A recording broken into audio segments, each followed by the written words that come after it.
சாப்பிட்டீங்களா எல்லாரும்? சாரி, கொஞ்சம் லேட் ஆயிடுச்சு. என் நெஞ்சில் குடியிருக்கும் உங்கள் அனைவருக்கும்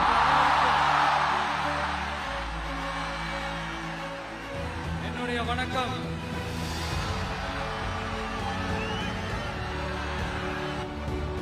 நாமக்கல் மாவட்டத்தோட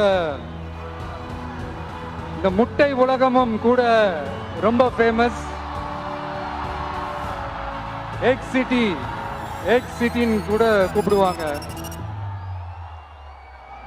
அது மாதிரி தமிழ்நாட்டு மக்களுக்கு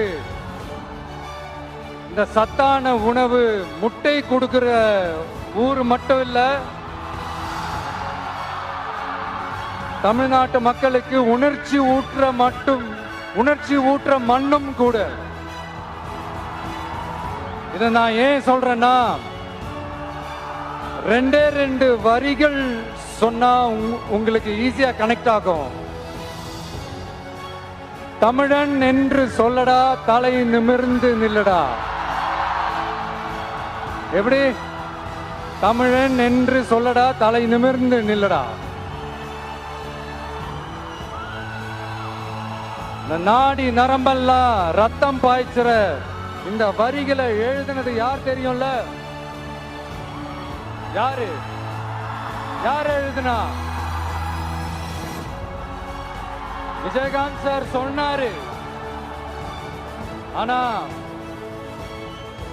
நம்ம அண்ணன் கேப்டன் அவர்களுக்கு மட்டும் இல்ல,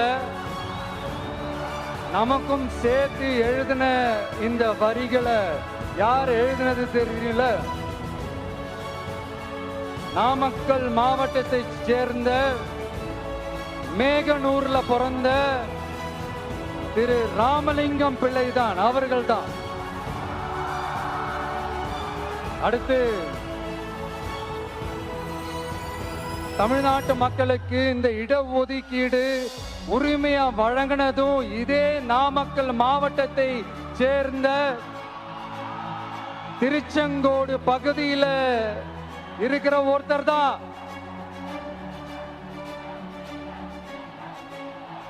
நம்ம சென்னை மாகாணத்தோட முதலமைச்சரா இருந்த சுப்பராயன் அவர்கள். அவர்தான் அந்த மாபெரும் மனிதர். மக்களுக்கு இடஒதுக்கீடு உரிமைய வழங்கினதுல இவருக்கு மிகப்பெரிய ஒரு பங்கு ஒன்று இருக்கு. அதுதான் இந்த கம்யூனல் GO 1071 அதை கொண்டு வந்து பட்டியலின மக்களுக்கும் பிற்படுத்தப்பட்ட மக்களுக்கும் இத வழங்கினார். அதனாலதான் அவரு முதலமைச்சரா பதவியேற்றதுக்கு அப்புறம் முதல் தமிழர் அப்படின்ற அந்த பெருமையோட சொன்னது மட்டும் இல்லாம, இதே அவருக்காக ஒரு மணிமண்டபம் கட்டுவோம்னு வாக்குறுதி நம்பர் 456 கொடுத்தது யாரு?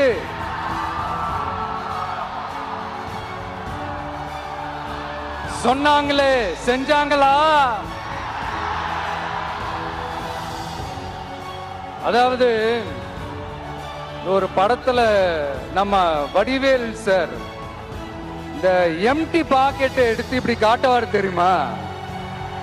அந்த மாதிரிதான் ஒவ்வொரு வாக்குறுதியும் படிச்சுட்டு அந்த எம்டி பாக்கெட்டை இப்படி நம்ம காட்ட வேண்டியதுதான். இப்ப நம்ம அந்த நாமக்கல் மாவட்டத்துல வாக்குறுதிகளா அது செய்வோம் இது செய்வோம்னு நிறைய சொன்னாங்களே. ஒவ்வொரு ஒன்றியத்திலும் தானிய சேமிப்பு கிடங்குகள் அமைக்கப்படும். இவை உலர் களங்களுடன் கூடிய கொள்முதல் நிலையங்களுடன் இணைக்கப்படும். வாக்குறுதி நம்பர் 50.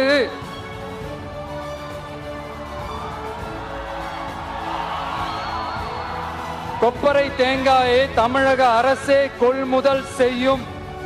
அதிலிருந்து தேங்காய் எண்ணெயை உற்பத்தி செய்து நியாய விலை கடைகள் மூலம் விற்பனை செய்ய நடவடிக்கை எடுக்கப்படும் வாக்குறுதி நம்பர் 66.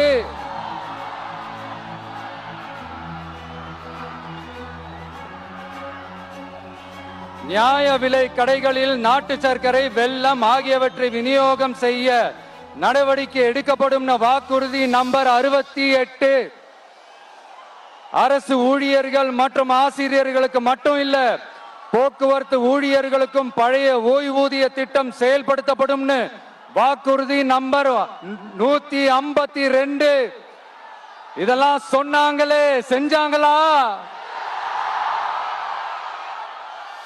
இப்ப நம்ம நாமக்கல் மாவட்டத்துக்கு வருவோம். ஒரு நாளைக்கு 5 கோடி முட்டைகள் உற்பத்தி செய்யப்பட்டு உலகம் முழுவதும் ஏற்றுமதி ஆகிற இந்த நாமக்கல் மாவட்டத்தில் அந்த முட்டைகள் வீணாகாம பாதுகாப்பா வைக்க முட்டை சேமிப்பு கிடங்குகள் அமைக்கணும்ன்ற அந்த கோரிக்கையும், பாக்டீரியா மற்றும் வைரலாஜிக்கல் பரிசோதனையை மேற்கொள்ள ஆராய்ச்சி மையம் அமைக்கணும்ன்ற கோரிக்கையும் பல ஆண்டுகளா இருக்கு. ஆனா அதை இதுவரைக்கும் ஆண்ட கட்சிகளும் சரி, இப்ப ஆளும் கட்சிகளும் சரி, அதை பத்தி கொஞ்சம் கூட யோசிக்கவே இல்லை. அப்புறம் திமுக எம்எல்ஏவுக்கு சொந்தமான ஒரு மருத்துவ கல்லூரியில் நடைபெற்ற கிட்னி திருட்டு, அதுதான் நாடறிஞ்ச விஷயமாச்சு. அத நான் திருச்சியிலே பேசியிருந்தேன். ஆனா அதுல நம்ம நாமக்கலை சேர்ந்தவங்க தான் அதிகமா பாதிக்கப்பட்டிருக்கிறதா சொல்றாங்க. அதிலும் குறிப்பா விசைத்தறியில் பணிபுரியும் ஏழை பெண்களை குறிவைத்தே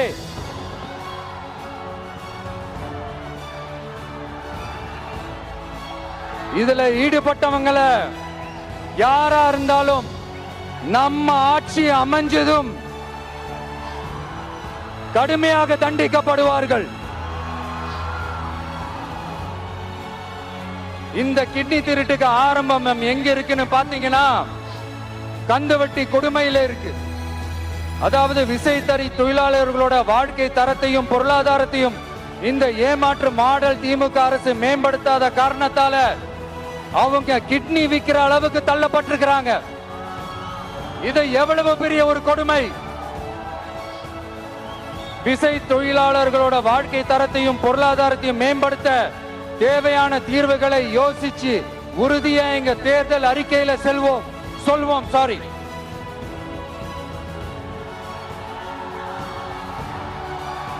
நான் இந்த சுற்றுப்பயணத்துல எல்லா ஊருக்கும் போகும்போது ஒரே விஷயத்தை தான் மக்கள் ரிப்பீட்டடா நம்ம கிட்ட சொல்றாங்க. அடிப்படை சாலை வசதி, குடிக்க நல்ல குடிநீர், ஒரு நல்ல மருத்துவ வசதி இல்ல, நல்ல டாக்டர்ஸ் இல்ல, பெண்கள் பாதுகாப்பு. இதத்தான் அவங்க கேட்கிற இந்த அடிப்படை விஷயங்கள். அவங்க பெருசா எதுவுமே கேட்கறது இல்ல. என்னப்பா இந்த விஜய் எங்க போனாலும் கேள்வியா கேட்கிறாரு, இவர் வந்தா என்ன செய்வாருன்னு கேட்டதுக்கு 2 இடத்துல அதுக்கான விளக்கத்தை ஒண்ணு சொன்னோம். கல்வி, ரேஷன், மருத்துவம், குடிநீர், அடிப்படை சாலை வசதி, மின்சாரம், போக்குவரத்து, பெண்கள் பாதுகாப்பு, சட்டம் ஒழுங்குன்னு இந்த மாதிரி அடிப்படை விஷயங்கள்ல எந்த சமரசமும் இல்லாம கரெக்டா செய்யப்படும்னு சொன்னோம். இதத்தானே எல்லாரும் சொன்னாங்க, அதே தான் இவரும் சொல்றாரு.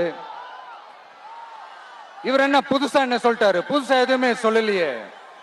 ஐயா, அரசியல் மேதைகளே, பெரியவங்களே, ஒரு மனுஷனுக்கு சாப்பிடறதுக்கு நல்ல சோறு, அவனை பார்த்துக்கிறதுக்கு நல்ல மருத்துவ வசதி, வேணுங்கிற இடத்துக்கு போயிட்டு வர்றதுக்கு நல்ல போக்குவரத்து, அதுக்கான சாலை வசதி, பாதுகாப்பான ஒரு வாழ்க்கை, இதுதானே ஒரு மனுஷனுக்கு அடிப்படை தேவை. இன்னைக்கும் இது நம்ம எல்லாருக்கும் இது தேவைதானே. அப்புறம் அதை சரியா செய்வோம்னு சொல்றது தானே சரி. அதனாலதான் சொன்னோம், எது நடைக்கு சாத்தியமோ, எது உண்மையோ அதை மட்டும் தான் சொல்லுவோம், அதை மட்டும் தான் செய்வோம்.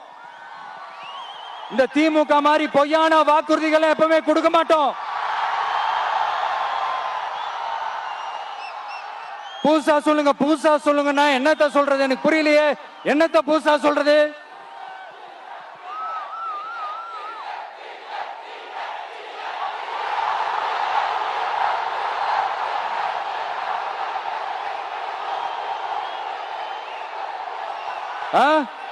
புதுசா என்னப்பா சொல்றது? செவ்வாய் கிரகத்துல ஐடி கம்பெனி கட்டப்படும், காத்துல கல்வீடு கட்டப்படும், அமெரிக்காவுக்கு ஒத்தடி பாதை போதப்படும், வீட்டுக்குள்ளே ஏரோப்ளேன் ஓட்டப்படும். இந்த மாதிரி அடிச்சு விடுவோமா? நம்ம சிஎம் அவர்கள் அடிச்சு விடுவாரு, அந்த மாதிரி அடிச்சு விடுவோமா?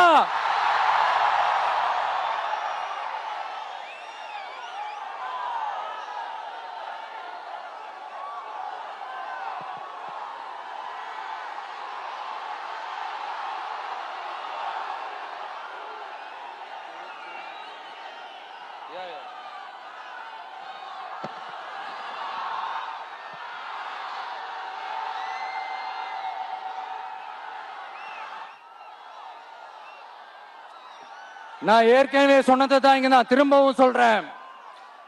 ஒண்ணு, இந்த பாசிச பாஜக அரசோட எப்பவுமே நாங்க ஒத்து போக மாட்டோம். ஒண்ணு. ரெண்டாவது, இந்த திமுக அரசு மாதிரி அண்டர் கிரவுண்ட் டீலிங், மறைமுக உறவுக்காரர்களா இந்த பாஜகவோட எப்பவுமே நாம இருக்க மாட்டோம். ரெண்டு. மூணாவது, மூச்சுக்கு முன்னொரு தடவை அம்மா அம்மா அம்மான்னு சொல்லிக்கிட்டு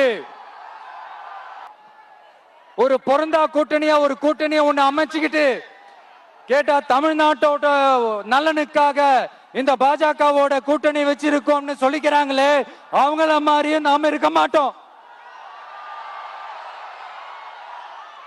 இல்ல, நான் தெரியாம தான் கேக்குறேன். இந்த பாஜக அரசு தமிழ்நாட்டுக்கு என்ன செஞ்சிட்டாங்க? நீட்டை ஒழிச்சிட்டாங்களா? கல்விக்கு தேவையான அந்த நிதியை முழுசா கொடுத்துட்டாங்களா? இல்ல தமிழ்நாட்டுக்கு தேவையான எல்லா விஷயங்களையும் தான் சரியா செஞ்சிட்டாங்களா? அப்புறம் எதுக்காக இந்த சந்தர்ப்பவாத கூட்டணின்னு நான் கேட்கல.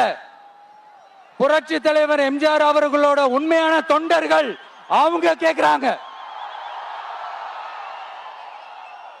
சரிப்பா, அவங்க கூட்டு பொரியல் அப்பளம்னு எதையாவது கிண்டிக்கிட்டோம், நமக்கு எதுக்கு?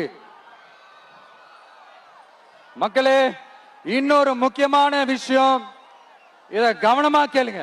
அதிமுக பாஜக நேரடி ஒரு உறவுக்காரர்கள்னு எல்லாருக்குமே தெரியும். அவங்களோட கூட்டணி மேல மக்களுக்கு எந்த ஒரு நம்பிக்கையும் இல்லைன்னு எல்லாருக்குமே தெரியும். ஆனா அட் த சேம் டைம் இந்த திமுக குடும்பம் இந்த பாஜகவோட அண்டர் கிரவுண்ட் டீலிங், மறைமுக உறவுக்காரர்களா இருக்காங்கன்றது தயவு செஞ்சு மறந்துடாதீங்க. வரப்போற தேர்தல், அடுத்த வருஷம் வரப்போற தேர்தல்ல நீங்க திமுகவுக்கு ஓட்டு போட்டீங்கன்னா அது பாஜகவுக்கு ஓட்டு போட்ட மாதிரி.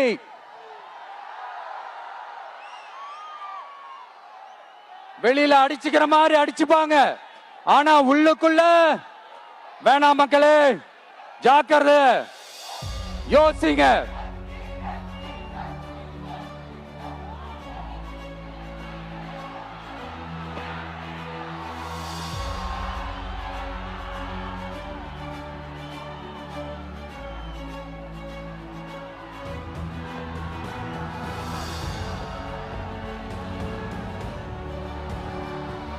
அதனாலதான் மறுபடியும் சொல்றேன், திரும்பவும் சொல்றேன், ஒண்ணு இன்னொன்னு, ஒண்ணு இன்னொன்னு.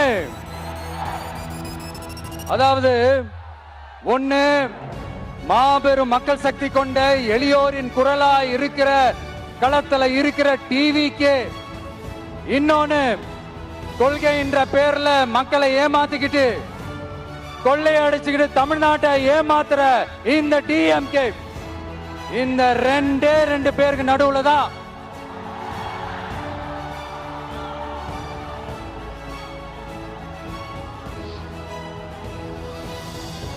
இப்படி ஒரு மோசமான ஒரு ஆட்சியை கொடுக்கறாங்களே, இந்த திமுக அரசு மறுபடியும் ஆட்சிக்கு வரணுமா? உங்க உண்மையான மக்களாட்சி, மனசாட்சி உள்ள மக்களாட்சி, உங்க நம்ம டிவிக்கு மறுபடியும் ஆட்சி அமைக்கணுமா? சாரி, இப்ப ஆட்சி அமைக்கணுமான்னு கேட்டேன். Sorry sorry. நண்பா, நண்பி, தோழா, தோழி, என் மேல இவ்வளவு நம்பிக்கை வச்சிருக்கிறீங்களா? என்ன இவ்வளவு நம்புறீங்களா? பார்த்தலாம், ஒரு கை பார்த்தலாம். சத்தியமா சொல்றேன், நானும் ஒரு 2-3 வாரத்துக்கு முன்னாடி என்னமோ ஏதோ நினைச்சேன். பார்த்தலாம், சத்தியமா பார்த்தலாம். கான்பிடண்டா இருங்க மக்களே, நல்லதே நடக்கும், வெற்றி நிச்சயம். மீண்டும் சந்திக்கும் வரை நன்றி, வணக்கம்.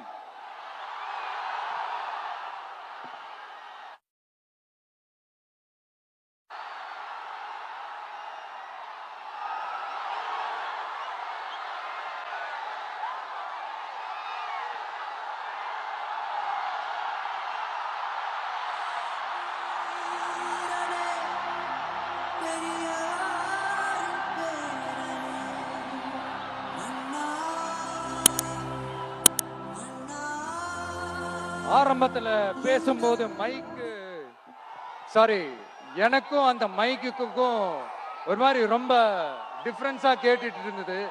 அதனாலதான் கொஞ்சம் அந்த ரிதம் பிடிக்கிறதுக்கு கொஞ்சம் டைம் ஆயிடுச்சு. Okay, thank you so much.